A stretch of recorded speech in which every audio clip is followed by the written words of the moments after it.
কুড়িগ্রামের রৌমারীর বড়াইবাড়ি সীমান্ত দিয়ে ১৪ জনকে বাংলাদেশে ঠেলে দেওয়ার চেষ্টা করেছে ভারতীয় সীমান্তরক্ষী বাহিনী বিএসএফ। ২৭ মে ভোরে ১০৬৭ নম্বর পিলারের নো ম্যানস ল্যান্ডে এ ঘটনা ঘটে। এতে বিজিবি ও বিএসএফ এর মধ্যে চরম উত্তেজনা দেখা দেয়।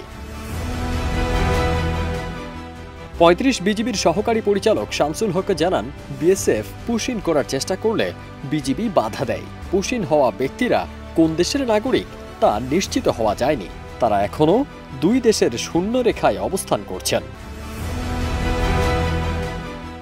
স্থানীয় বাসিন্দারা জানান, বিজিবি বাধা দিলে বিএসএফ ৪টি ফাঁকা গুলি ছোড়ে।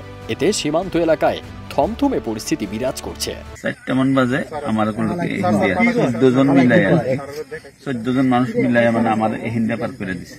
এই ঘটনায় বিজিবির ঊর্ধ্বতন কর্মকর্তারা ঘটনাস্থলে পৌঁছেছেন। নিরাপত্তা জোরদার করা হয়েছে সীমান্ত জুড়ে। ফারদিন সানি, দেশ রূপান্তর।